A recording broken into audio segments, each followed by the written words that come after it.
So for my Disney and Dragons series, the next character I decided to do was Cinderella.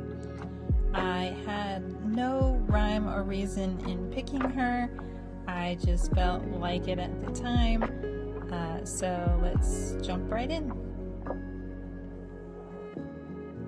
For the base pose on this one, I wanted it to look a little bit like elegant or gentle, as I felt like that kind of fit her personality. I also felt like in my last video for Aurora that I didn't stray too far from the source material when designing her outfit. So for Cinderella, I really wanted to push past that and go a little bit further away from the source material as far as her outfit design goes.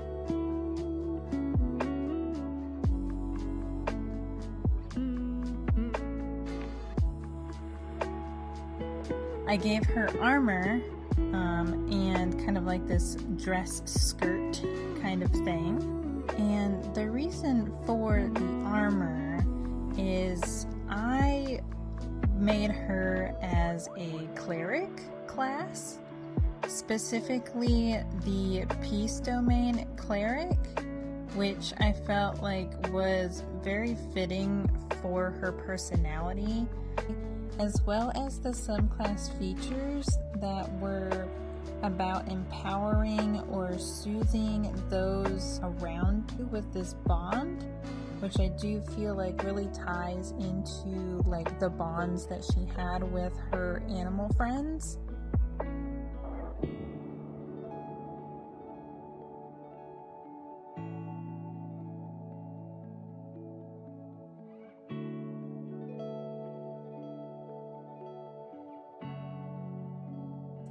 I saw a lot of people putting her as a archfey warlock, which I totally see that as a viable option for sure, with the fairy godmother being her warlock patron. For me personally, when I came across the peace domain cleric, I just really resonated with that one for her.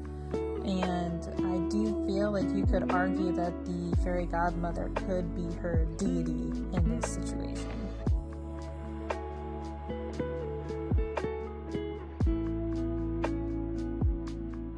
I had a lot of fun trying to color the armor.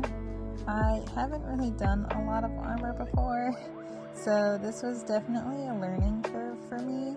Just trying to figure out how to get it to look shiny like armor. So I definitely tried a few things, as you'll see throughout this video.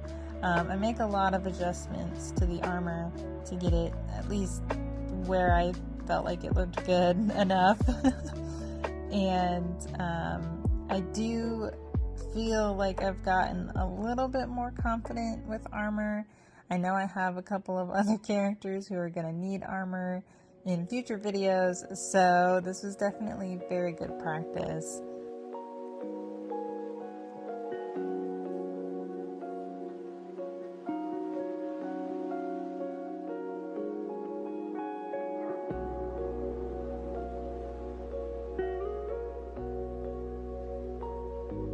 I got to this point in the process and I kept looking at her face and I'm like, something's not right. And I noticed her eyes were a little bit high on the head, and I kept looking back at my sketch and I'm like, this doesn't look as close to my sketch. So I redid her whole face. I also had to include her little mouse friend, and for some sort of like magic element to this, I created like this little orb around her hand to kind of like signify some healing magic. I do feel like I missed the mark on some areas on this one. I do think I stepped it up from the last character, which is great. But I do feel like I could have tied some more elements from her movie into this design. At the time, I couldn't really think of anything for the weapon, so I just went with kind of like a generic mace because I know clerics typically wield maces, so I just kind of ran with that. Overall, I am still happy with how this came out. I hope you enjoyed this video, and let me know in the comments below how you would build Cinderella in D&D. Okay, bye!